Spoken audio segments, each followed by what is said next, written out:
Wait, you're putting that in me? The words left her like a question and a dare at once, soft against the blue-black of Valera's night. They hung between her and the thing Nurth held out, a fragile bloom alive with a slow, internal light, like a heartbeat made visible.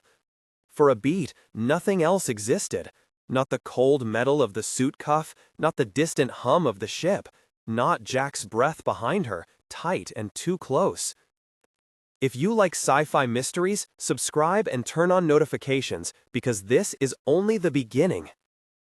Solana had trained for first contact.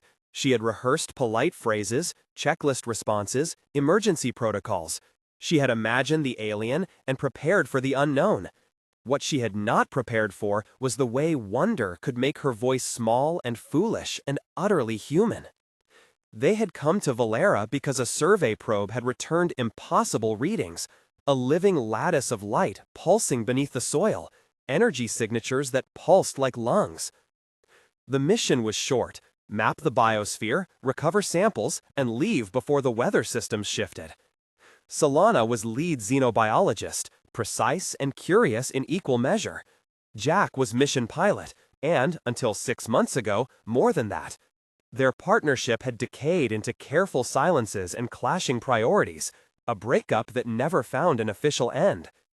The team knew the tension, but on a night like this, under Valera's second moon, personal history seemed fragile. Compare it to what lay breathing in the dark.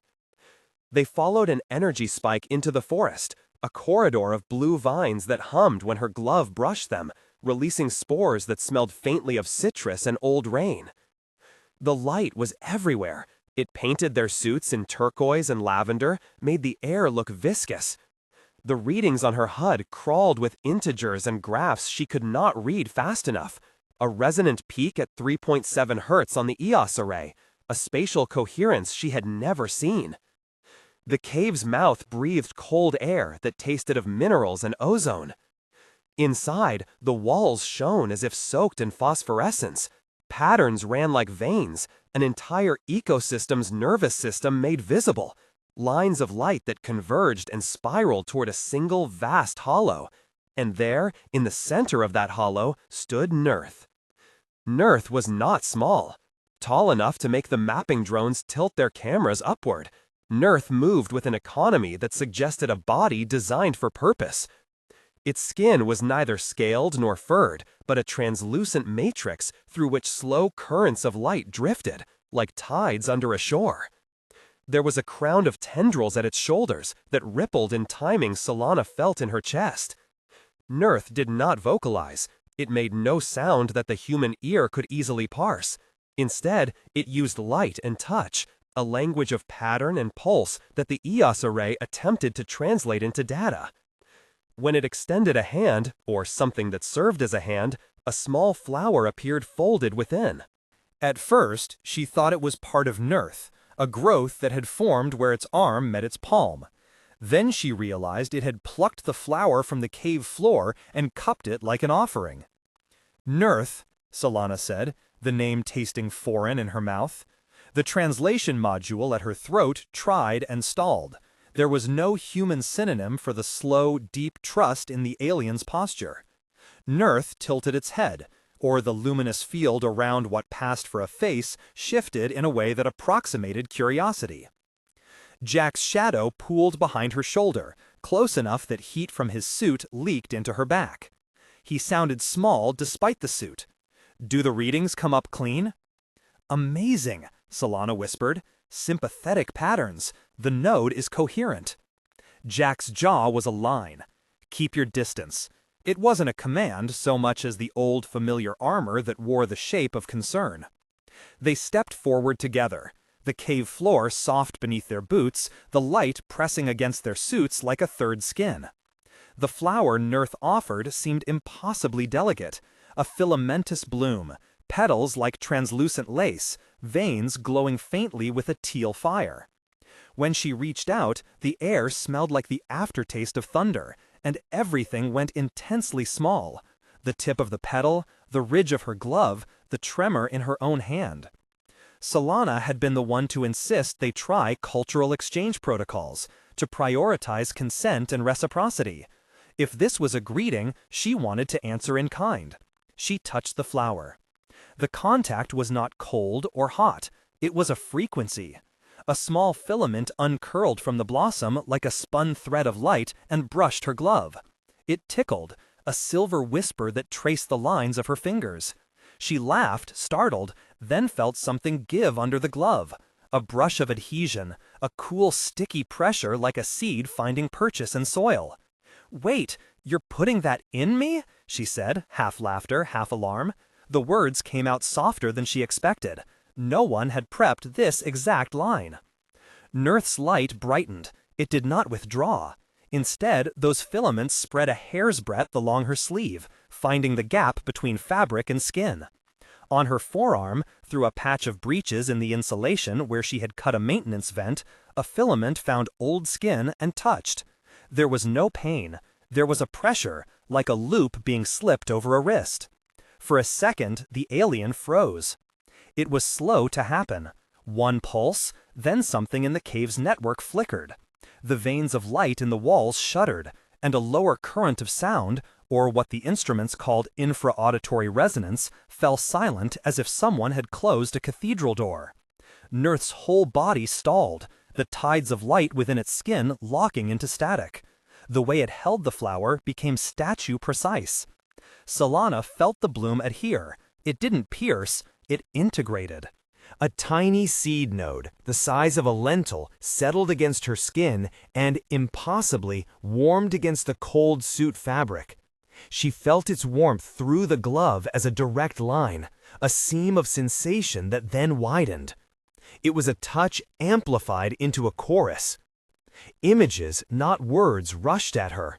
They were clean and raw, a reef of living light beneath crust, the slow opening of a giant flower that drank moonlight, a cluster of beings braided together through tendrils and song. There were smells woven in, salt and the metallic tang of new rain. There were emotions, elongations of trust, memories of being cradled by the planet, and an urgent, wordless caution, like a reed warning of a storm. The shock came next. Not a scream, not a rupture. Instead, a sharp, electric bloom across her nerves, white and crystalline and immediate. Her breath left her. She felt fingers of light trace from the implant up her arm to the base of her skull, and with them a flood of synesthetic data. The pulse of Valera's heart, the pattern of its tides, the slow calculus of seasons measured in the sway of bioluminescent forests. For an instant she was in the bloom and outside it, seeing it from both vantage points, feeling both belonging and a foreignness like a cut pearl. It hit her like a physical jolt. Her knees went light. For a moment, all thought collapsed into sensation. A cascading line of photographs and pressure and the idea of an approaching shift. Nurth froze because it had felt it too. The cave's network had a language, its own alarms, its own reflexes. When the alien's internal sensors overlapped with an external threat, perhaps a seismic whisper, a predator's approach, or the EM signature of a passing system, its body went into a lock. The lock was contagious, carried through the filamentous lattice that Nurth and this place shared. When Nurth stilled, the node reacted to maintain the signal chain. Solana received the remainder like a pulse. It did not harm her. It left her shaking. She stumbled back a step and caught herself on the cave wall. The world returned in layers. The afterimage of that electric bloom lingering at the edge of vision. The steady beeping of her suit's vitals. Jack's voice sharp and close. "Solana!" He reached for her, gloved hands fumbling. "Are you okay?" She found her voice, thin as the filament but alive. "Yes," she said. "Yes, I—" The implant pulsed against her skin, a warm, almost obliging presence. She could feel the knot of connection pulling a little, a tether she had not known she wanted and did not know she could refuse. Jack's jaw tightened into a hardness Solana saw too often. It sat there now as anger. Not at Nurth, not quite, but at the way Solana's attention had shifted, at the fact that she had accepted what he had not been ready to understand. He forced a smile that didn't reach his eyes. Biometrics? She let the HUD pull up the logs. The EOS array registered a coherent spike coincident with the insertion, a low-frequency resonance that matched the cave's network and the node's internal rhythm. There were images registered as data packets, nano-patterns of light that her translator tried to label in probabilistic terms. The node's composition suggested symbiotic behavior rather than parasitic. It attached superficially. It sought exchange. "This is a symbiotic tether," Solana said. Her breath came shorter than she liked. "It wants to share, and it just gave me a load of sensory memory, not language, more like a field." Jack's face fell into a shadow. "You let it put something on you, without us isolating it." Solana's irritation flared hot and quick. "Jack, it offered it. I tested for toxins. The adhesive is biochemical. It replicates surface proteins to bond. It's harmless." His eyes sharpened. Harmless now. She could see the calculus forming in him. Risk versus protocol, ownership versus autonomy. But there was something else running under it, a protective fury that had never learned to stop at being merely concerned. It sharpened into possessiveness in small, dangerous ways. The way he snapped at team members who got too close to her console. The way he insisted on running extra scans even when she said they weren't necessary. Nurth stirred. Slowly, as if waking from a dream, the tides of light within its skin unlatched their lock and resumed their flow, but different. A new pattern threaded through its veins now, a faint echo of whatever had passed into Solana. The alien retracted its hand and bowed its head. It did not look like apology, it looked like relief. The flower's petals closed, and the filament that had bonded her pulsed once, like a heartbeat aligning with hers. The team's drones hummed as they recorded. Small instruments strapped around the node read out harmless chemical signatures, benign ion exchange, an exchange of electrical potentials that represented nothing more than two systems recognizing a mutual frequency. Solana felt the tether less like an implant and more like an introduced member of a conversation. "What did you see?" murmured Lion from the back, voice wavering between scientific excitement and fear. Solana swallowed hard. The images were still at the edge of her perception, impressions rather than sentences. "The planet is more connected than we thought. It's like a web. Nurth is a guardian, or a node. It showed me a warning. Movement beneath the southern plains. Something shifts the lattice when it moves. It was urgent, protective." Jack's fingers flexed around the scanner in his hand. Solana watched him, suddenly aware of how chest tightening was now as much a reflex as curiosity had once been. He moved to the data consoles and began to pull logs, his back away from her, as if she might be contagious. She should have felt relieved that the team had a professional response. Instead, the distance felt like a new fault line. Night deepened outside the cave, and the glow of Valera's forest pressed against the mouth like a living tide. From somewhere deeper in the soils, there came a sound like low drums, irregular and faint, something that had nothing to do with human frequencies. The nodes along the cave's walls pulsed in reaction, and Nurth's light moved faster, nervous now. The alien floated forward a small step, then stopped as if remembering a protocol. Solana reached up and touched the seed at her wrist. It answered with a mild twitch. It was embedded enough that she could not easily remove it with gloved hands. She felt a faint pressure at the base of her skull and, with practiced calm, activated her comms and requested a full-spectrum scan. The HUD complied. All readings were within expected parameters given the node's biological class, but the southern plains showed anomalous activity, a coherent movement at low frequency, amplitude rising, something large, something that altered the lattice. The team scrolled through the data with focused faces.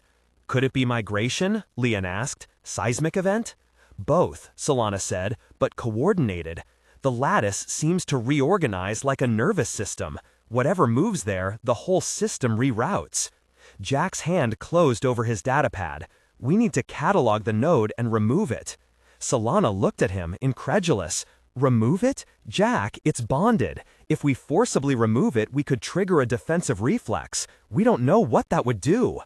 He met her eyes, and something private and small broke across his features. Not rage exactly, but a kind of fearful calculation that put them both back on an old axis of who protected whom.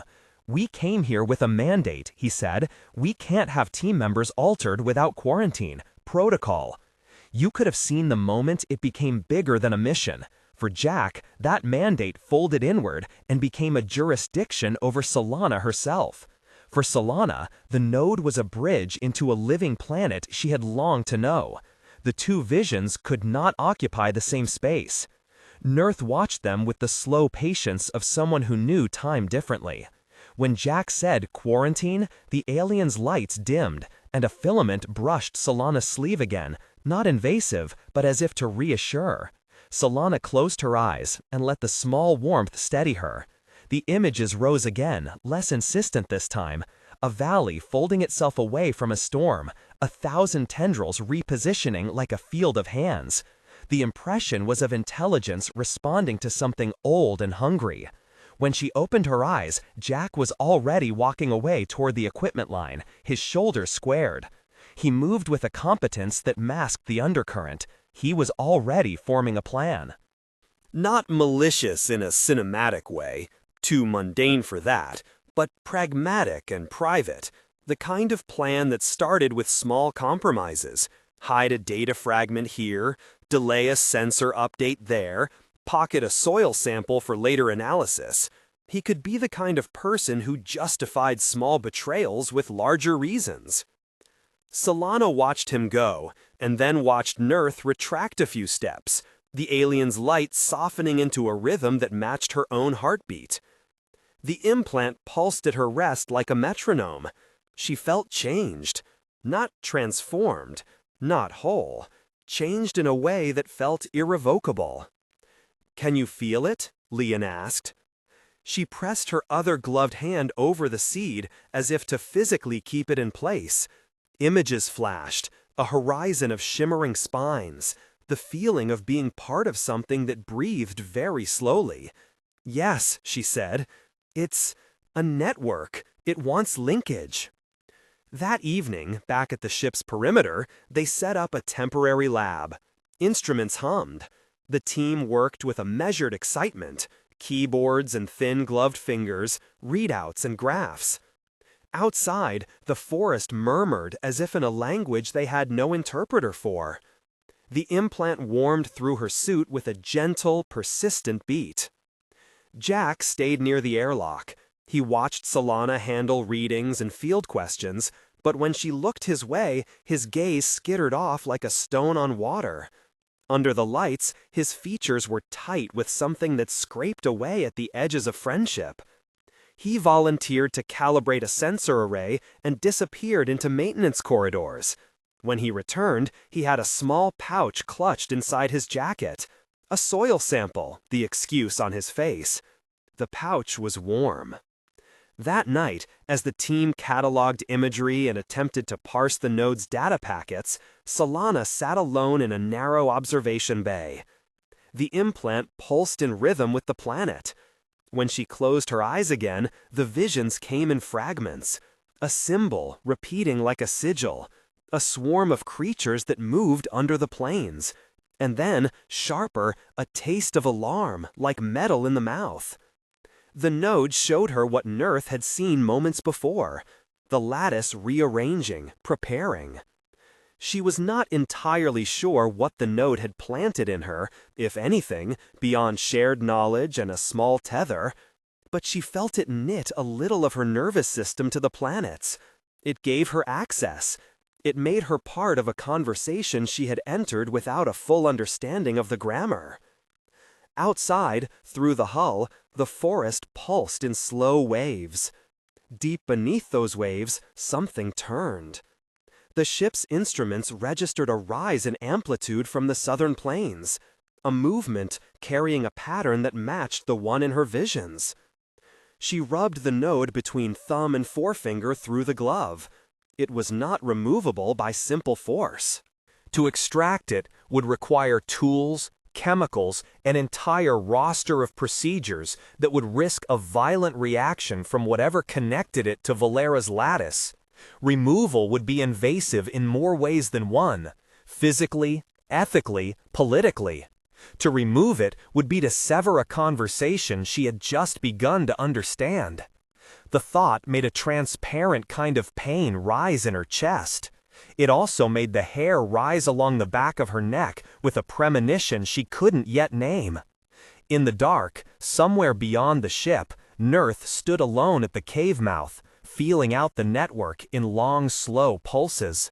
It had delivered trust. It had locked its sensors and issued a caution. It had not expected human hurriedness. It had not expected human jealousy. Jack, pacing the maintenance bay, let the warmth of the pouch in his pocket steady him. He could justify his decisions cleanly. If Solana's bond altered mission parameters, then it endangered everyone. If the node integrated into her physiology, it could change how she made calls. He imagined a future where the team's data was skewed by one member's foreign linkage. He imagined being sidelined, or worse, blamed for something that happened because of that linkage. He thought of the nights they had shared, of the ways he had protected her, and the ways she had pushed him away. He thought of decisions he would never forgive himself for not making. At the edge of his reasoning, a line formed. Protect the mission, protect the team, protect Solana from the unknown by controlling the variables. He rationalized the first step. Collect more samples. The second step would come later, if necessary. He slipped the pouch into a locker with a key code he alone knew. He erased fragments of the log. He rationalized further still. The small betrayals felt like patches placed over a leaking hull. Down in the cave, Nurth watched the radial glow of the implant on Solana's wrist through waveforms and the hum of the planet. It recognized the strain in human decisions and the shape of jealousy as a dangerous frequency. It did not understand private ownership the way humans did. It understood network integrity and the health of the web, and it knew that once a foreign node becomes part of the net, everything changed. That was the cliff. A human bond had been formed without consensus beyond one individual's acceptance. The planet's guardian had trusted one human with one part of itself, and the team's cohesion fractured into suspicion and cunning. Solana, bound now to Valera in a small luminous knot, felt both exalted and exposed. Nurth, serene and immense, felt the lock of alarm still in its system. Jack, scanning and scheming, felt a moral erosion he couldn't quantify. At the ship's edge, the implant pulsed once, then twice. Solana saw, in the flicker, an image that made her breath catch, a dark shape moving beneath the plains, long and telic, a curved back like a ridge of living stone, and a pattern of light rearranging above it, as if Valera's entire skin were preparing to fold away. The vision ended, and the node cooled, leaving a residual echo at the base of her spine.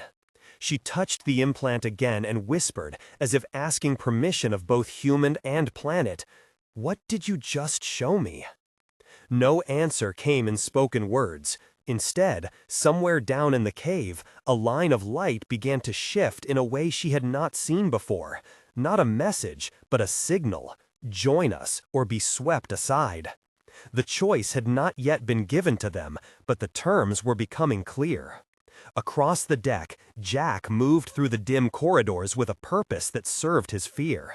He was already tracing the edges of what he might do. Retrieve the sample, keep it hidden, analyze it alone. He would tell himself he was acting to protect the team. He would tell himself, later, that there had been no choice. For now, only one pulse thrummed in his chest: resolve. Solana stood at the observation pane and watched Valera breathe light.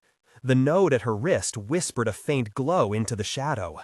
She felt tethered to something ancient and inscrutable. She felt watched and chosen and vulnerable. She did not yet know whether the bond would be a gift or a verdict. The wisdom in Nurth's face suggested time. The tension in Jack's shoulders suggested risk. The planet itself hummed like a living instrument about to be played. When the final alarm bled through the lab, a simple ping, a rise in amplitude from those southern plains, everyone in the ship heard it. It was the same rhythm she had seen, a steady, enormous movement. It was not an attack, not in language the team had. It was a reordering. Valera had shifted. Solana pressed her palm to the implant, feeling its immediate, indifferent warmth. She heard, faintly and unbidden, a phrase in a language she had not learned but now half understood. We move together. She met Jack's eyes across the lab. For a moment, the world balanced on a blade. He glanced away and then toward the locker where the pouch was hidden. He moved like a man with a plan he had not yet revealed. The cave lights flared in sequence, and Nurth reached outward as if to touch them, to steady the pattern. The team gathered instruments and prepared to study what they could. The ship's comms looped into protocol mode. The planet, ancient and alive, waited without hurry. Outside, something under the southern plains stirred, and the lattice answered, sending a ripple through every node in the network. The implant at Solana's wrist, small and unassuming, hummed louder. She did not know whether it would save them, she did not know whether it would damn her. She only knew that the choice was no longer entirely hers. It had been made by contact, by trust, by a guardian's offer. And now, as the pulse grew, Jack moved toward his locker with a key code in his head, and Nurth's light threaded through the cave like a hand seeking a hold. What would you do if an alien bonded with you? Would you accept the unknown for the sake of knowledge, or would you sever the link to protect what you already knew? Tell me in the comments, and don't miss part 2, because whatever Valera wanted, it had begun to ask for everything. Subscribe if you want to follow the next pulse.